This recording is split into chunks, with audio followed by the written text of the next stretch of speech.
Louer toute sa vie, papa, à votre âge? C'est pathétique. Voilà les mots que mon propre fils m'a lancés devant tout le monde, avec sa femme qui riait à côté, et là, la fourchette suspendue dans l'air, le goût de la nourriture a disparu de ma bouche. La honte m'est montée au visage comme du feu, mais ce qu'il ne savait pas, c'est que le lendemain, Dieu allait me remettre la clé de ma liberté. J'ai gagné 400 000 € au loto, et la première chose que j'ai faite, c'est disparaître. Je suis Antoine, j'ai 78 ans. J'ai vécu toute une vie de travail. Je n'ai jamais été porté sur le luxe ni sur le statut social. J'ai été conducteur de bus pendant 41 ans ici à Lyon. Je me levais à 4 heures du matin, je prenais la ligne interquartier et je ne m'arrêtais que quand le dernier passager descendait. Je disais bonjour à des gens qui ne me regardaient même pas.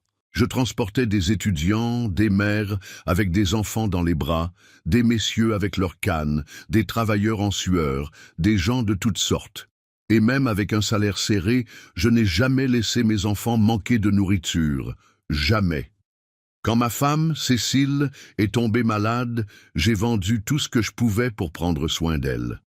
La maison qu'on avait, je l'ai vendue pour payer le traitement. On s'est retrouvés dans un petit appartement, puis dans un studio, et quand elle est partie, je n'ai plus voulu rien acheter. Je suis resté en location. C'était ce qui convenait, c'était ce qui me laissait léger. Mais mon fils aîné n'a jamais compris ça. Alors écoutez jusqu'au bout, et si cette histoire vous touche, commentez ce qui vous a le plus marqué, et dites-moi aussi d'où vous écoutez. J'aime faire votre connaissance. Profitez-en pour suivre la chaîne. Tous les jours, il y a une nouvelle histoire que vous avez peut-être aussi besoin d'entendre. Son nom, c'est Marc. Il a grandi en voyant combien je luttais. Je lavais l'uniforme à la main parce que la machine était cassée. Je gardais des pièces dans des bocaux en verre pour payer la taxe foncière en retard. Il a vu sa mère s'évanouir de douleur dans la cuisine et m'a vu la porter dans mes bras jusqu'à l'hôpital parce que la mutuelle avait été coupée. Il a tout vu. Mais il a grandi et on dirait qu'il a oublié. Il est devenu un type prétentieux. Il a épousé une femme qui vit d'apparence, de belles photos pour les réseaux sociaux et qui ne s'intéresse qu'aux marques. Et là a commencé la honte qu'il avait de moi. Il ne le disait pas, mais on pouvait le sentir. Il garait la voiture au coin de la rue quand il venait me chercher. Il me demandait de ne pas venir avec cette vieille chemise à l'anniversaire de sa fille. Un jour, il a dit qu'il valait mieux que je n'apporte pas de cadeaux, qu'elle allait déjà recevoir beaucoup de belles choses. Il disait ça en souriant, mais avec un venin que seul un père peut sentir. La goutte d'eau, ça a été ce déjeuner du dimanche. Ils avaient acheté une nouvelle maison dans une résidence fermée et ont tenu à inviter toute la famille. Frères, neveux, même le voisin de la belle-mère était là. Je suis allé avec ma chemise à boutons, mon pantalon repassé, mes chaussures propres. J'ai apporté une tarte aux pommes que j'avais achetée au marché. Je suis entré doucement, sans faire de bruit. Quand est venue l'heure du repas, sa femme a lancé la conversation sur les investissements. Elle a dit qu'ils achetaient un autre bien immobilier et qu'aujourd'hui, seuls ceux qui n'ont pas planifié leur vie restent en location. Ils ont ri. Et lui, mon fils, m'a regardé et a lâché. Eh oui, il y a des gens qui préfèrent vivre en location toute leur vie. Que faire, hein? Toute la table s'est tournée vers moi. J'ai figé, j'ai souri à l'extérieur, mais à l'intérieur, quelque chose s'est brisé. J'ai mangé en silence, je n'ai même pas goûté le dessert. Sur le chemin du retour, je me suis assis sur le canapé et j'ai fixé le mur. C'était un mur simple, avec la peinture usée. Mais là, j'avais des souvenirs de Cécile me passant de la crème sur le visage, de la radio jouant Charles Aznavour, d'un petit-fils endormi sur mes genoux. J'ai pensé, pourquoi ne sommes-nous respectés que si nous avons un titre de propriété, si nous habitons dans le bon quartier, si nous avons une voiture neuve dans le garage? C'est à ce moment-là que je me suis souvenu du pari. Chaque semaine, je jouais au loto, toujours les mêmes numéros. La date où j'ai rencontré ma femme, le jour de naissance de Marc, le numéro de la maison où nous avons élevé les enfants. Je n'avais jamais gagné, mais cette semaine-là, j'ai gagné 400 000 €. J'ai cru que c'était une erreur. J'ai revérifié le billet une vingtaine de fois. J'ai appelé le bureau de tabac. Je suis allé à la Française des Jeux et c'était vrai. 400 000 € dans ma main. Je me suis assis sur le trottoir. J'ai pleuré. J'ai pleuré de colère, de nostalgie, avec un soulagement qui semblait être un péché. Je n'ai rien dit à personne, ni aux amis de la pétanque, ni à ma voisine, Madame Durand. J'ai gardé le secret dans ma poitrine, comme si c'était la dernière chose qu'il me restait. Ce jour-là, j'ai décidé que je n'allais plus mendier de l'affection. Je n'allais plus attendre que mon fils se souvienne que j'existe, que je suis son père, que j'ai donné ma vie pour lui. J'allais disparaître. Les jours suivants, j'ai tout fait en silence. J'ai pris l'argent. J'ai cherché une maison à la campagne, bien loin, une petite ferme avec une véranda, un potager et du silence. J'ai engagé un avocat. J'ai fait un nouveau numéro de sécurité sociale, un nouveau compte bancaire, un autre numéro de téléphone. Je n'allais pas disparaître par méchanceté. J'allais disparaître pour me retrouver, pour avoir la paix. Je méritais la paix. Le lendemain du transfert du prix, mon fils m'a appelé pour la première fois depuis des mois. Sa voix était nerveuse, haletante, exagérément gentille. Il a dit qu'il voulait parler, qu'il s'ennuyait de moi, qu'il allait passer chez moi. J'ai dit que je sortais, et c'était vrai. La valise prête, la clé de ma nouvelle vie en main. Avant de partir, j'ai laissé une lettre, quelques lignes. J'ai écrit « Ce n'est pas la location qui m'a diminué. C'est ton arrogance qui t'a aveuglé. La vie tourne et j'ai déjà commencé à marcher. J'ai verrouillé la porte, j'ai remis la clé à la propriétaire et je suis monté dans la voiture du chauffeur que j'avais engagé. Je n'ai pas regardé en arrière, ni quand le portail s'est fermé, ni quand le ciel s'est assombri. Et quand il est arrivé à la porte du vieil appartement avec sa femme et son fils dans les bras, il n'a trouvé que l'écho et un papier plié. Et c'est seulement là qu'il a découvert ce que j'avais fait. Si cette histoire vous a touché, commentez ce qui vous a le plus marqué et dites-moi aussi d'où vous écoutez. J'aime connaître ceux qui écoutent mes histoires. Et n'oubliez pas de suivre la chaîne, parce que demain, ça pourrait être votre histoire qui sera ici. Quand on disparaît, le monde se réveille, mais quand on souffre, il ferme les yeux. Pendant des années, personne n'a frappé à ma porte, personne n'a demandé comment j'allais, personne ne s'est souvenu de mon anniversaire. Mais il a suffi qu'une nouvelle traverse la ville, qu'un vieux avait gagné 400 000 € et avait disparu, pour que commencent les appels, les messages, les on-dit qui passèrent de bouche en bouche comme des serpents. Et au milieu de tout ça, le nouveau téléphone a sonné. C'était un numéro que je ne connaissais pas. J'ai répondu sans rien dire, juste en collant l'appareil à mon oreille, comme qui écoute l'écho du passé. « Papa, c'est Marc. » Cette voix ne m'a pas pris par surprise. Ce qui m'a pris, c'est le ton.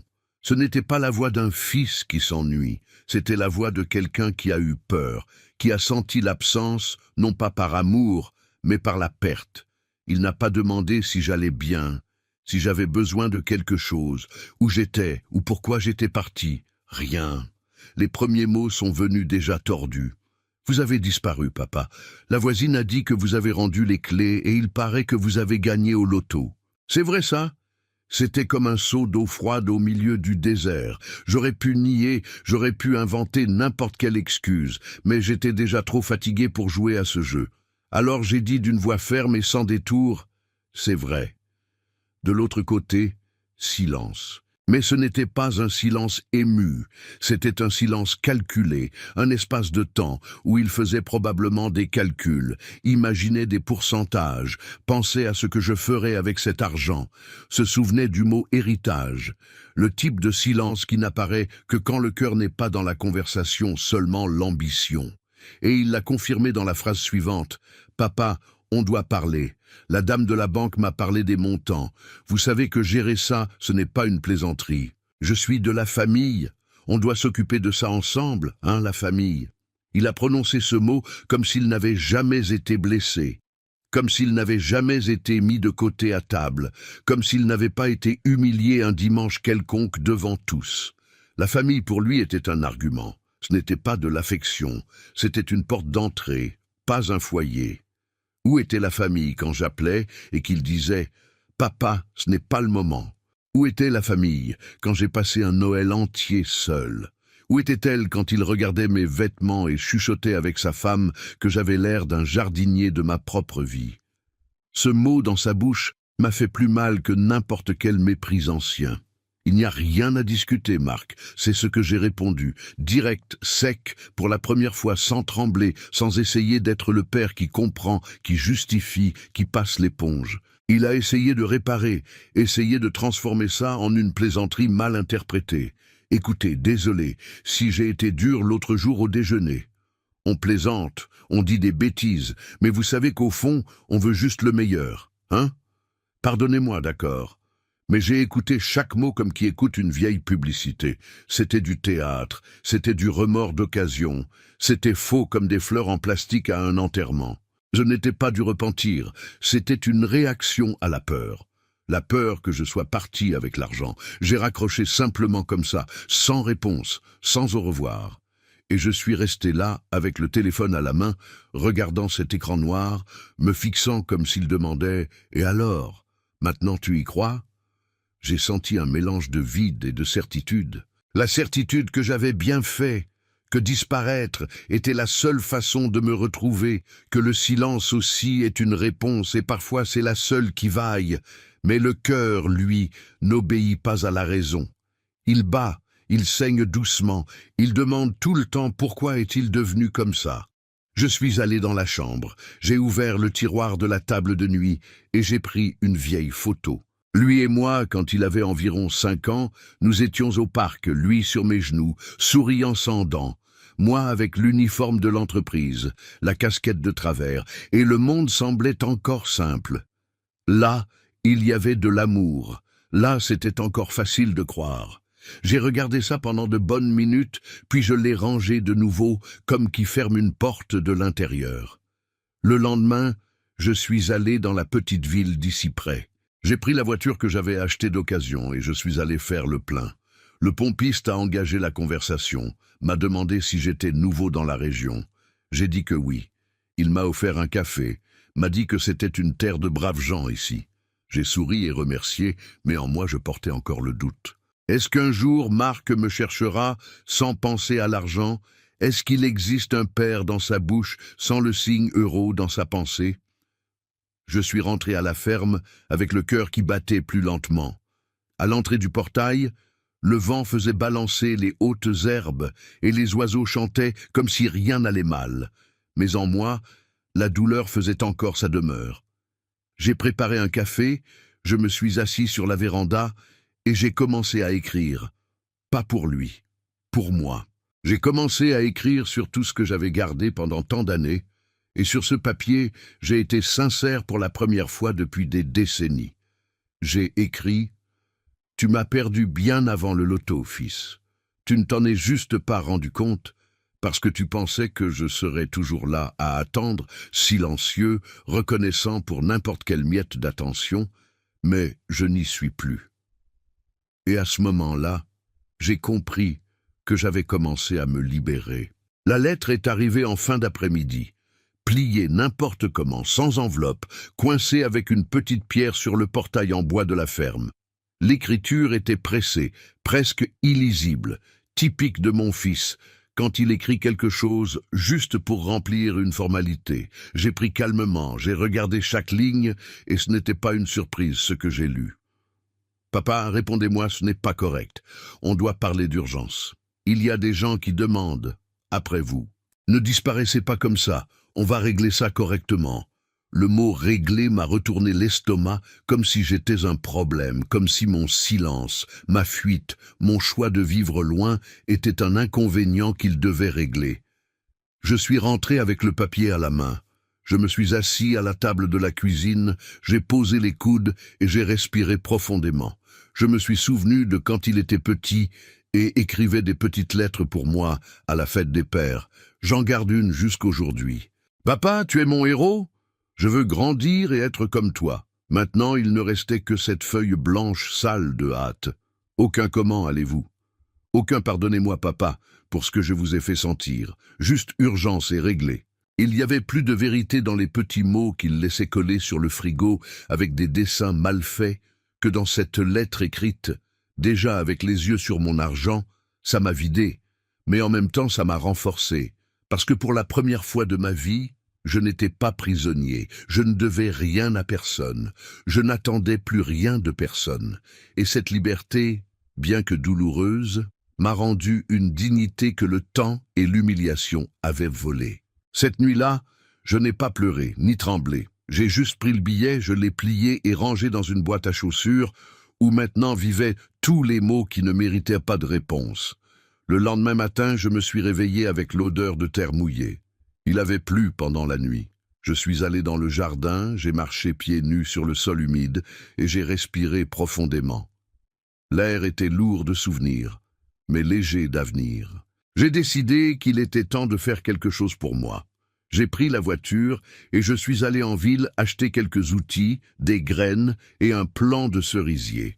Ça a toujours été l'arbre préféré de Cécile. Elle disait que le cerisier avait du courage, parce qu'il fleurissait quand personne ne s'y attendait. Quand tout semble sec, il explose en fleurs. C'était sa façon de parler des secondes chances de la vie. Et peut-être que c'était mon cerisier. J'ai aussi acheté une radio à pile, de ces vieilles qui ne captent que la FM. J'ai tout ramené à la ferme et j'ai passé le reste de la journée à creuser, nettoyer, organiser la terre. Le travail m'a fait transpirer et dans la sueur, j'ai senti un nettoyage que je n'avais pas ressenti depuis longtemps, comme si chaque goutte qui tombait emportait un morceau de rancœur. J'ai planté le cerisier juste devant la véranda, là où le soleil tape en premier le matin. Je suis resté à regarder pendant un bon moment et j'ai pensé, ça peut prendre du temps pour fleurir, mais quand ça fleurira, ce sera magnifique. Je suis rentré, j'ai préparé un café fort et je me suis assis dans le fauteuil à bascule avec la radio allumée doucement. Une vieille chanson passait, de celle qu'on n'entend que sur les radios de petites villes. Et c'est là, entre la musique et l'odeur du café, qu'un flash m'est venu de quelque chose que personne n'a jamais su. Le jour où j'ai failli mourir à cause de Marc, et il ne l'a jamais su. C'était un dimanche, il y a de nombreuses années, quand il était adolescent. Il était sorti avec des amis et avait oublié de prévenir. Il a disparu pendant plus de 24 heures. Moi, désespéré, je suis allé le chercher dans tous les coins de la ville. Je suis entré dans des ruelles, j'ai grimpé des collines, je me suis retrouvé dans un endroit dangereux, dans la banlieue est, et là, en le défendant d'un type armé, j'ai reçu un coup de crosse sur la tête et je me suis évanoui. Je me suis réveillé des heures plus tard à l'hôpital, et quand il est apparu, j'ai juste dit « Heureusement que tu vas bien ». Je n'ai jamais raconté la vérité, je n'ai jamais voulu qu'il porte la culpabilité. Mais aujourd'hui, je porte ce souvenir comme un poids qui n'a jamais été reconnu, comme si ma douleur était jetable, comme si mon amour était invisible. Et peut-être que c'est pour ça que ça a fait si mal ce jour où il m'a traité de vieux locataire accommodant. Parce que c'était comme si tout ce que j'avais fait n'avait servi à rien, comme si j'étais juste le vieux qu'il tolère, parce qu'il peut encore donner quelque chose en échange. Cette nuit-là, le téléphone a encore sonné. J'ai laissé sonner jusqu'à ce qu'il s'arrête. C'était lui et je savais qu'il n'abandonnerait pas facilement. La cupidité a plus de résistance que l'amour. J'ai arrêté de répondre. Pas parce que je ne ressentais pas le manque, mais parce que je ne voulais plus me faire mal.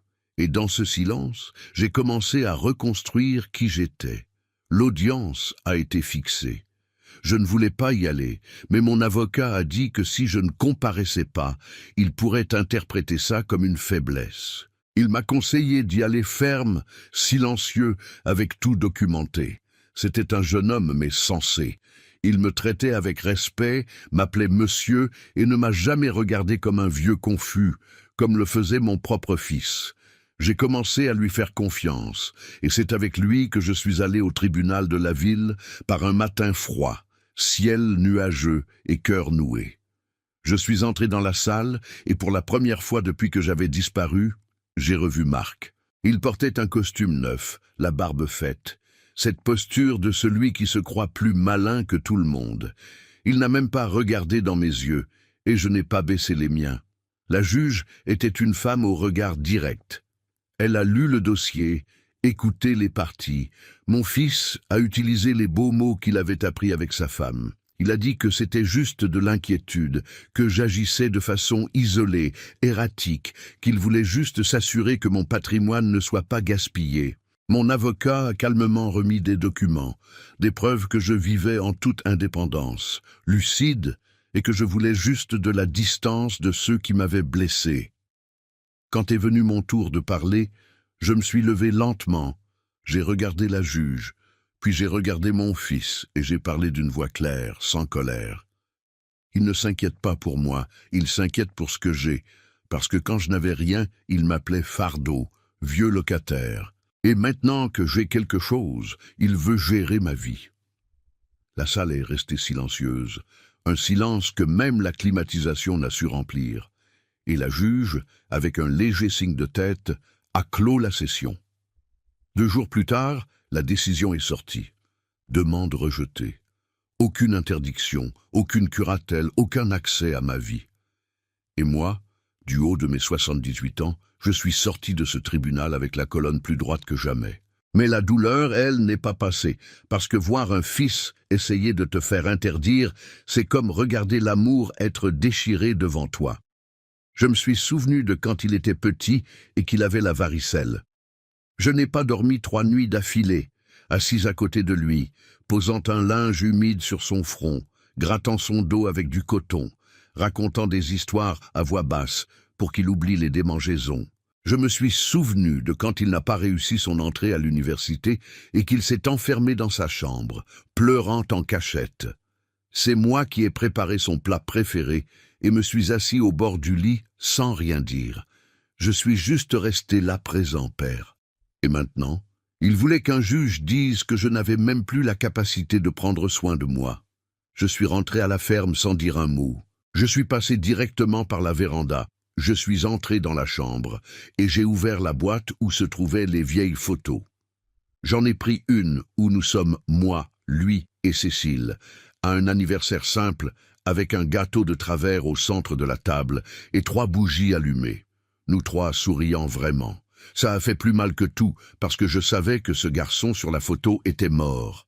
Et à sa place a grandi un homme qui pense que l'argent définit l'amour. Cet après-midi-là, je suis allé au fond du terrain et j'ai commencé à creuser. Un petit trou, mais assez profond. J'ai pris toutes les lettres, copies du procès, billets froids, messages vides, et j'ai tout mis là. J'ai versé de l'alcool dessus, allumé une allumette.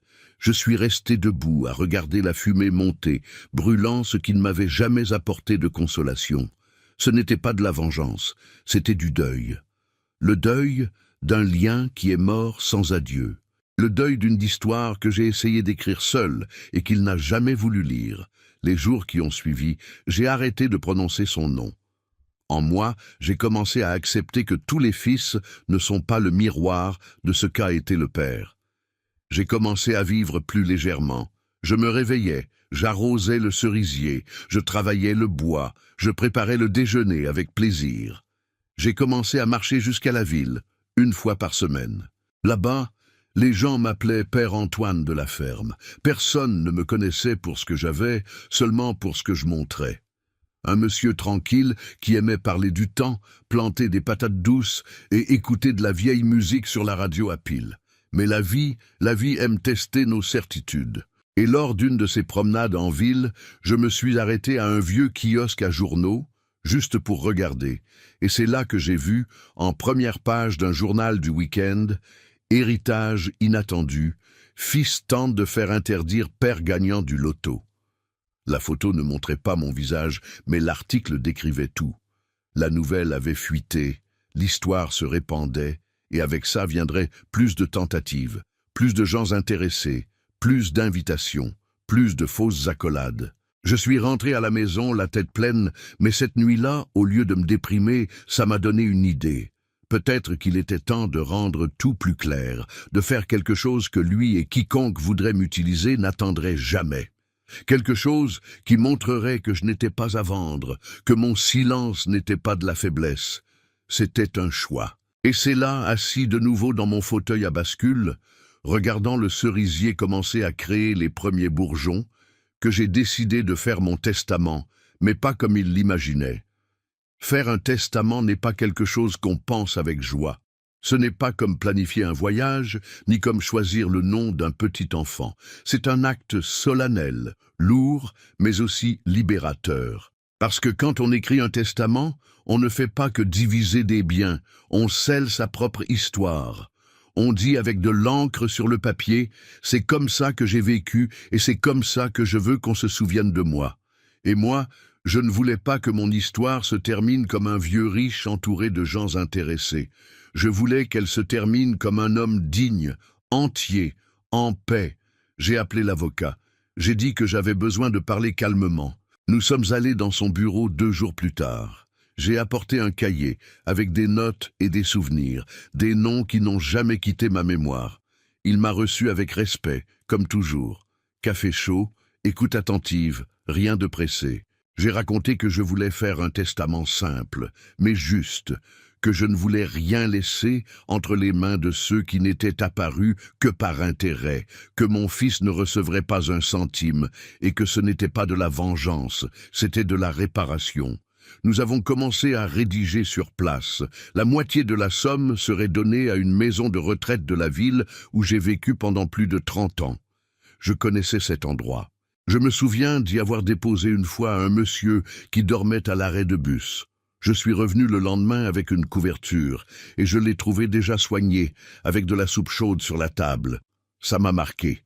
C'étaient des gens invisibles, comme je me suis senti pendant si longtemps, et maintenant ils allaient avoir du confort. Une autre partie, je l'ai laissée à une jeune fille appelée Lucienne, fille de Madame Laurent, qui travaillait comme femme de ménage dans l'entreprise de bus où j'étais conducteur. Lucienne était petite quand son père a abandonné la famille, et malgré ça, à 16 ans, elle nettoyait le hall du garage et étudiait le soir. J'ai toujours admiré cette petite. Aujourd'hui, j'ai su qu'elle est infirmière. Je l'ai fait appeler. J'ai dit seulement que je voulais parler. Quand elle est arrivée, elle m'a traité avec une tendresse que je ne savais même plus qu'elle existait encore. Elle m'a regardé dans les yeux, m'a demandé comment j'allais, m'a appelé Père Antoine, et là, j'ai décidé qu'elle méritait, que ce serait elle qui s'occuperait de la partie finale de mon testament, pas seulement pour ce qu'elle avait traversé, mais pour ce qu'elle avait refusé de devenir. Le reste, je l'ai gardé. Une petite partie en réserve pour vivre sans peur. Rien d'exagéré, rien de luxueux.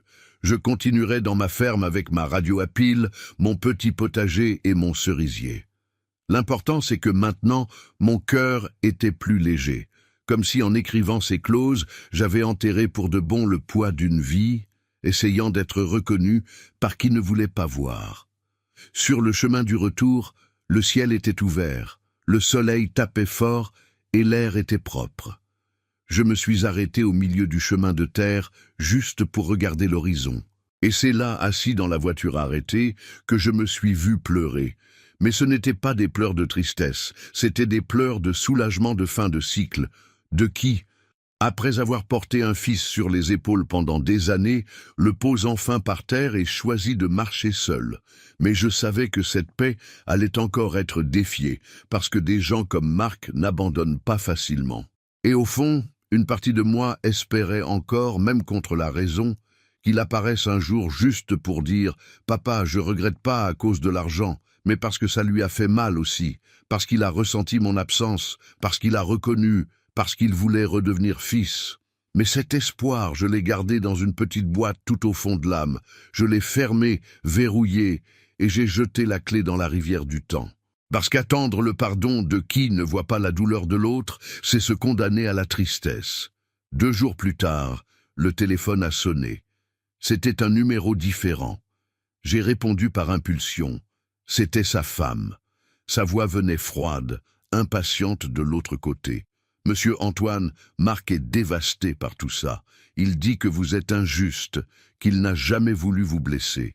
Mais vous devez comprendre qu'il veut juste le meilleur. Il a même parlé de vous emmener vivre avec nous maintenant dans la nouvelle maison. » J'ai respiré profondément et j'ai demandé d'une voix ferme « Il est là, à côté ?» Elle a hésité. « Oui. Alors dites-lui que père n'est pas une réserve d'urgence, que le respect ne vient pas après l'argent et que je suis bien loin. » Et j'ai raccroché. Je suis resté un moment immobile, avec le téléphone encore à la main. Le monde en silence, la maison en silence, mais ma poitrine, elle commençait enfin à parler plus fort. Et ce même jour, après le déjeuner, je suis allé en ville. J'ai remis le testament signé chez le notaire. J'ai donné une poignée de main ferme à l'avocat. Je suis rentré à la maison avec le bruit des pneus sur le chemin de terre, me rappelant que je ne devais rien à personne. Et cette nuit-là, j'ai dormi de nouveau avec la fenêtre ouverte, sans peur, sans poids, et avec la certitude que maintenant, tout ce qui viendrait ne me prendrait plus par surprise. Ça faisait des semaines que je n'avais pas entendu le nom de Marc être prononcé à voix haute, et ça en soi était une sorte de guérison. Le silence qui avant me pesait commençait maintenant à me protéger. Je me suis habitué à marcher dans les couloirs de la ferme en paix, à faire le café en écoutant le bruit de la bouilloire, à parler avec les petits oiseaux qui venaient picorer la véranda tous les fins d'après-midi. J'ai recommencé à écrire, mais maintenant sans colère. J'écrivais mes mémoires, j'écrivais sur Cécile, j'écrivais sur comment c'était de voir la première télévision en noir et blanc arriver à la maison. Et au milieu des pages, j'ai commencé à me retrouver. Jusqu'à ce qu'un samedi matin, très tôt, quelqu'un sonne à la cloche du portail en bois. C'était rare. Presque personne ne venait jusqu'ici sans prévenir. Je me suis levé calmement. J'ai mis ma casquette. J'ai essuyé mes mains. Et je suis allé voir. Quand j'ai ouvert, j'ai eu un choc. C'était Jacques, mon ami d'enfance. Il marchait lentement, avec la même canne de toujours, juste plus courbé, plus grisonnant, plus fragile, mais avec le même large sourire que quand on partageait un ballon de foot dans la rue de Terre d'Auvergne, 64 ans plus tôt. Antoine, mon gars, j'ai mis du temps, mais je suis arrivé. Je suis resté sans réaction pendant quelques secondes, puis je l'ai serré dans mes bras comme qui tient l'enfance contre sa poitrine. La dernière fois qu'on s'est vu, c'était à l'enterrement de Cécile. Il est venu et resté peu, m'a serré fort et a dit « Tu vas passer à travers ça ». Mais après, il a disparu. Et maintenant, il était là avec les yeux embués et un dossier en cuir à la main. Nous nous sommes assis sur la véranda. Le cerisier avait déjà fleuri. Et Jacques a regardé l'arbre et a dit « Ça sent le recommencement ici ». On est resté un moment en silence, juste à respirer le passé. Puis il a sorti le dossier et a dit qu'il apportait quelques vieilles choses. Il y avait des lettres que j'avais écrites pour lui à l'époque du service militaire. Il y avait une photo de nous jouant au foot sur un terrain de terre avec la chemise trempée de sueur et les pieds nus.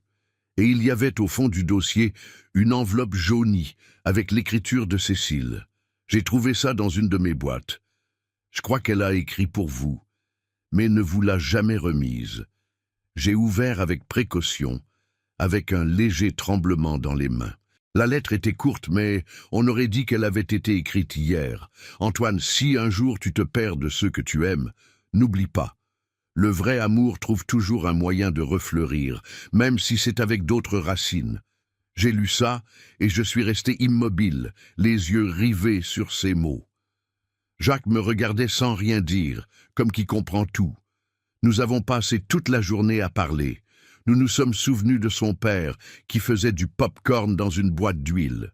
Nous nous sommes souvenus de mon premier baiser avec Cécile, caché derrière l'église.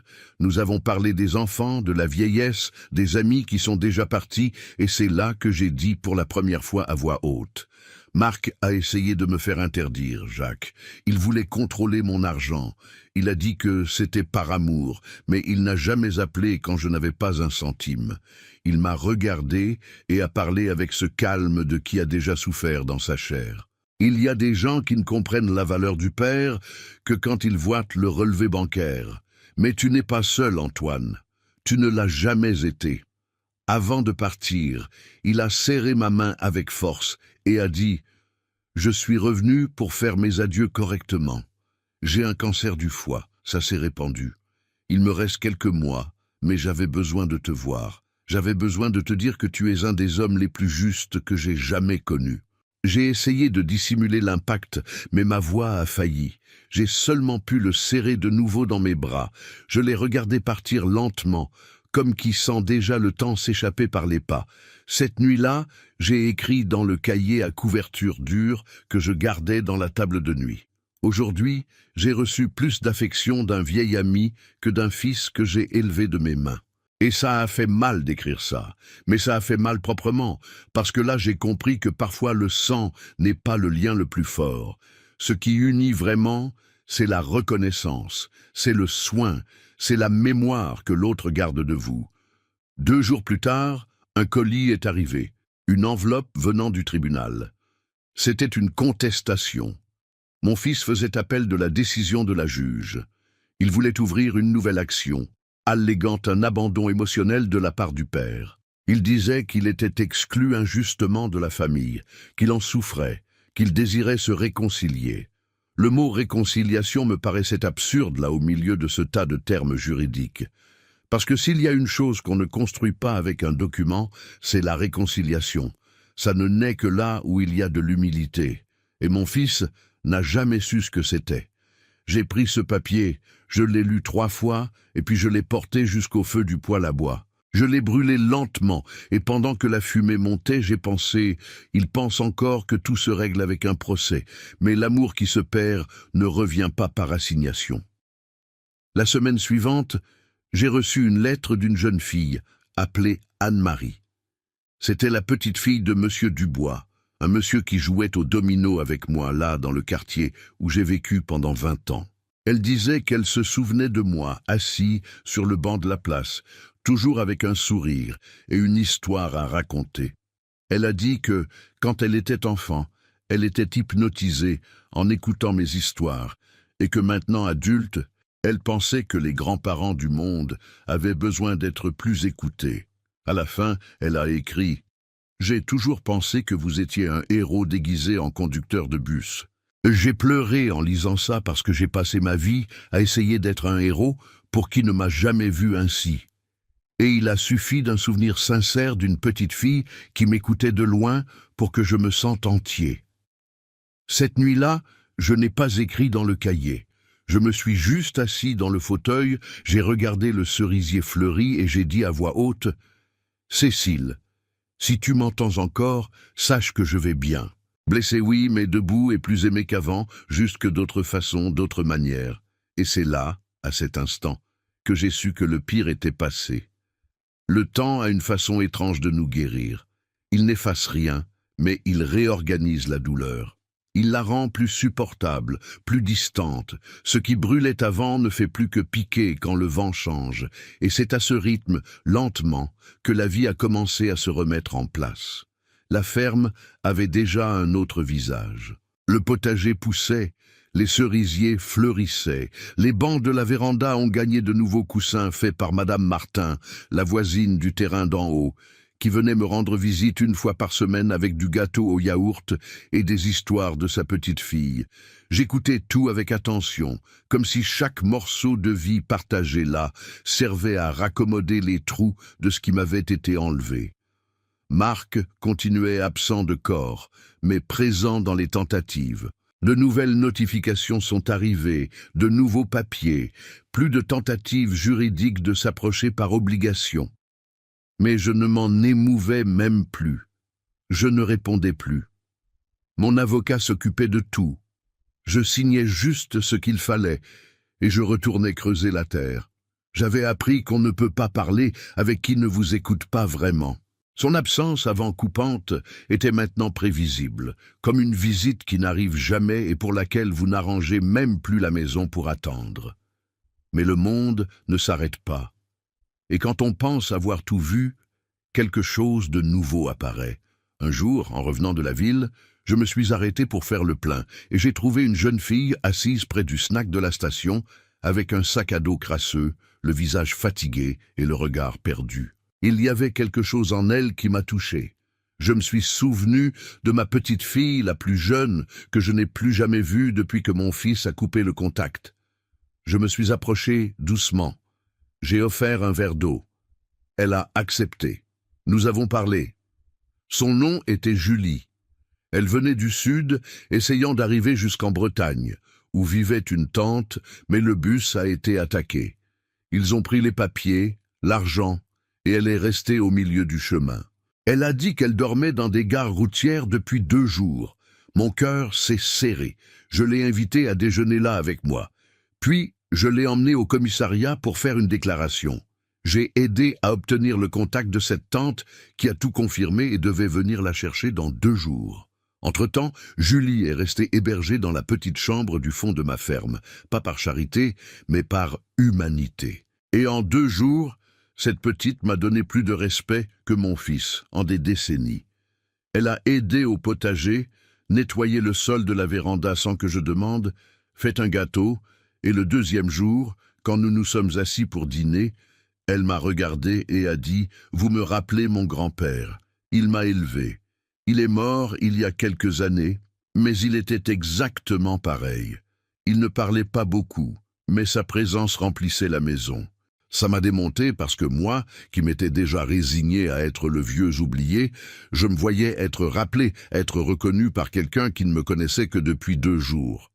Le matin où sa tante est venue la chercher, Julie m'a serré fort dans ses bras et, avant d'entrer dans la voiture, m'a regardé dans les yeux et a dit « Il y a des gens qui naissent pères et il y a des gens qui choisissent de l'être. Vous m'avez fait me sentir en sécurité dans un monde qui ne faisait que me tourner le dos. Merci, vraiment. » Et elle est partie, laissant un billet plié sur la table de la cuisine. Vous avez encore beaucoup à enseigner. N'abandonnez pas l'idée d'être entendu. J'ai gardé ce billet comme qui garde un héritage, parce qu'il en disait plus sur moi que n'importe quel testament. Cette fin d'après-midi, je suis retourné au fauteuil à bascule. J'ai allumé la radio et je suis resté à regarder le ciel. La vie m'avait tellement frappé, mais elle me laissait encore respirer. Elle me permettait encore de trouver de la beauté dans les petits gestes, et c'est là que j'ai pris une autre décision. J'ai commencé à enregistrer mon histoire en audio. J'ai pris un enregistreur simple, je me suis assis devant la fenêtre et j'ai commencé « Mon nom est Antoine, et si vous écoutez ceci, c'est peut-être parce que vous cherchez une voix semblable à la vôtre. J'ai déjà aimé, j'ai déjà perdu, j'ai déjà été oublié, et je suis encore là entier. J'ai enregistré pendant des heures, pleurant parfois, riant d'autres fois. J'ai raconté depuis le début. L'enfance en Auvergne, les premiers pas comme conducteur, le mariage avec Cécile, l'arrivée des enfants, le jour où on m'a traité de vieux locataire, la douleur de disparaître et la liberté que ça m'a apporté. Chaque souvenir que je lâchais était comme arracher une épine. Ça faisait mal, mais ça soulageait.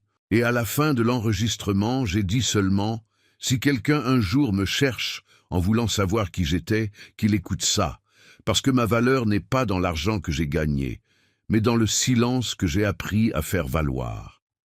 Le lendemain matin, je suis allé en ville. J'ai imprimé la transcription de cet audio et j'ai laissé une copie chez le notaire avec le testament. J'ai demandé que le jour où je partirais, il remette ça à mon fils, pas pour le blesser, mais pour qu'il, au moins une fois, écoute ma voix sans interrompre. Sur le chemin du retour, j'ai vu le cerisier complètement fleuri.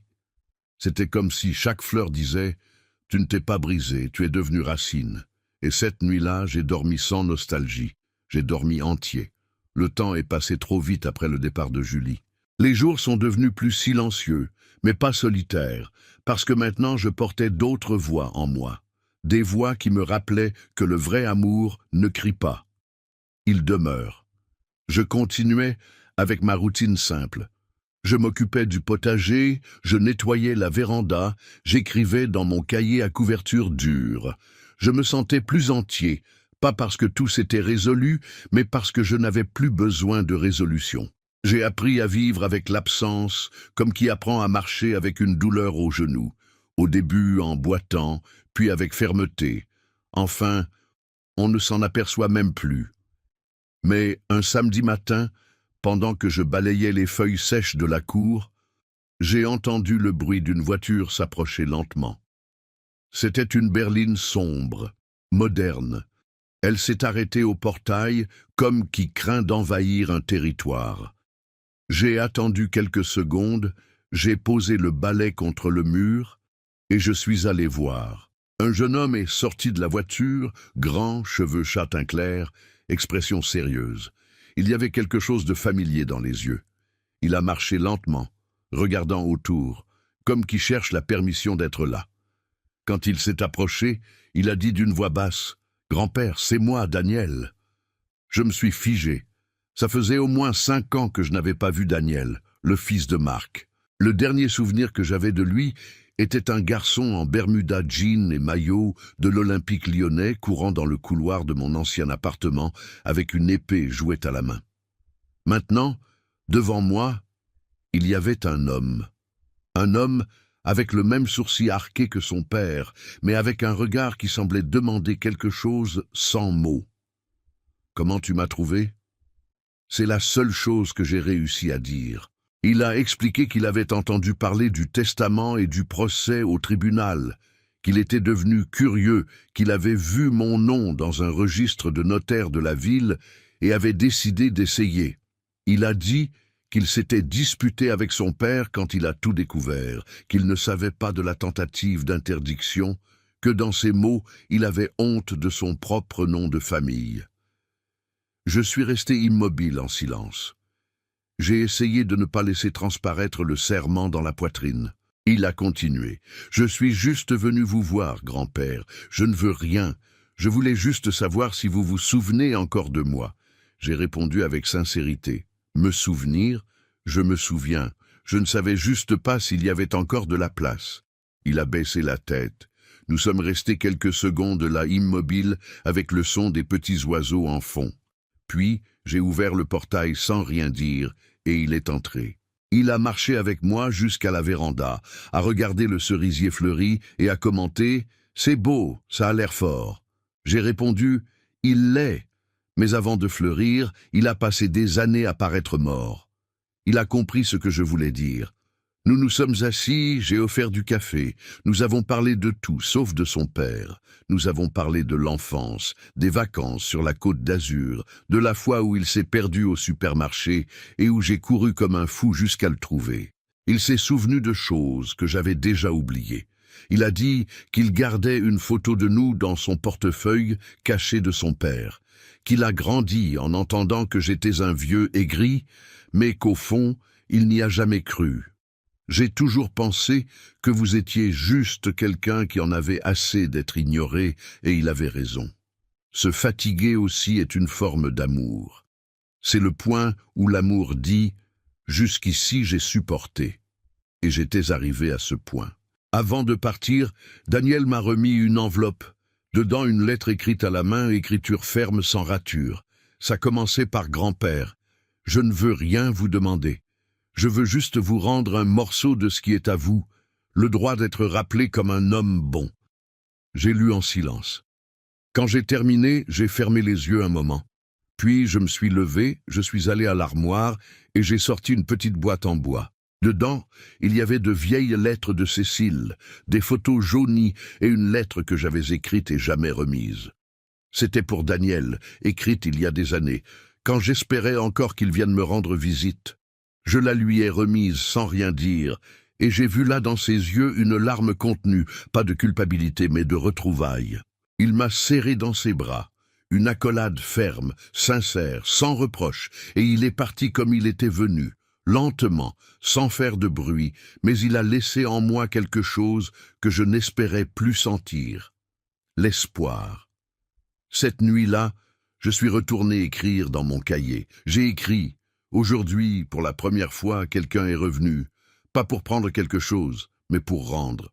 J'ai fermé le cahier avec soin, je me suis assis sur la véranda, j'ai regardé le ciel propre et j'ai respiré profondément. Ça faisait encore mal? Oui, mais maintenant ça faisait mal différemment, ça faisait mal avec dignité, parce que parfois la justice émotionnelle ne vient pas de qui nous a blessés. Elle vient de qui hérite de nos cicatrices et choisit de ne pas répéter. Le temps a des façons curieuses de clore des cycles. Parfois, il claque la porte avec violence, laissant tout briser. D'autres fois, il ne fait que la pousser et laisse le vent faire le reste. Avec moi, il a choisi la deuxième façon. Sans scandale, sans fin de feuilleton, juste le silence. Un silence qui ne me blessait plus. Maintenant, c'était le type de silence qui embrasse, qui dit « c'est assez ».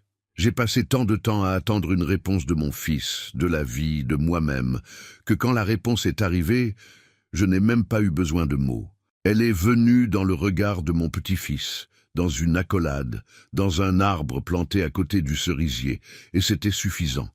Après la visite de Daniel, quelque chose en moi s'est apaisé, comme si le monde avait enfin compris que je n'étais plus disponible pour mendier de l'affection. Il est revenu d'autrefois, chaque fois plus tranquille. Un jour, il a apporté des outils pour réparer le toit de la véranda. Un autre jour, il est venu juste pour m'écouter raconter de vieilles histoires. Il parlait peu, écoutait beaucoup. Et j'ai commencé à percevoir que peut-être ce qu'on appelle héritage n'a rien à voir avec l'argent et tout à voir avec la présence, avec la continuité, avec quelqu'un prêt à écouter ce que les autres ont jeté. Il y a eu une fin d'après-midi où il m'a demandé « Grand-père, vous regrettez d'avoir disparu ?»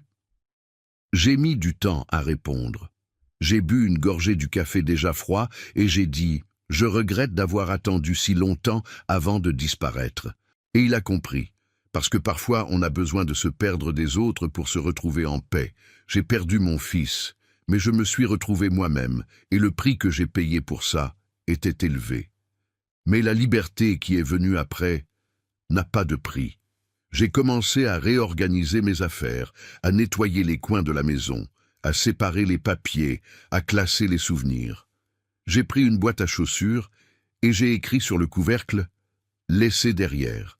Là-dedans, j'ai mis des copies des procès que Marc a intentés, la première lettre de lui pleine de phrases préparées, de vieilles photos, où j'essayais de sourire, même en étant humilié, et avec tout le respect pour les souvenirs, je suis allé dans le jardin et j'ai enterré cette boîte sous le cerisier fleuri, pas par colère, mais pour guérir.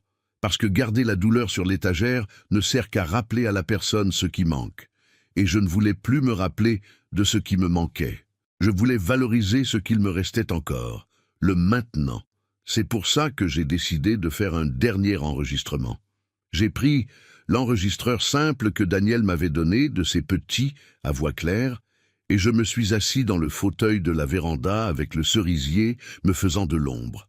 J'ai appuyé sur le bouton et j'ai parlé lentement, l'âme légère. Si un jour quelqu'un écoute ça, je veux juste qu'il sache que j'ai essayé. J'ai essayé d'être un bon père, un bon mari, un homme bon.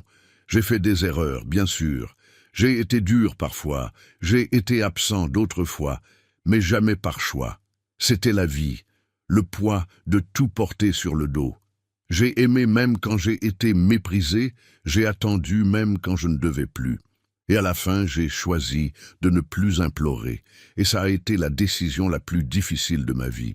Puis je suis resté en silence, l'enregistreur encore allumé, mais ce qui devait être dit était déjà là. Je n'avais pas besoin de remplir avec des explications, parce qu'il y a des choses que seul celui qui ressent comprend.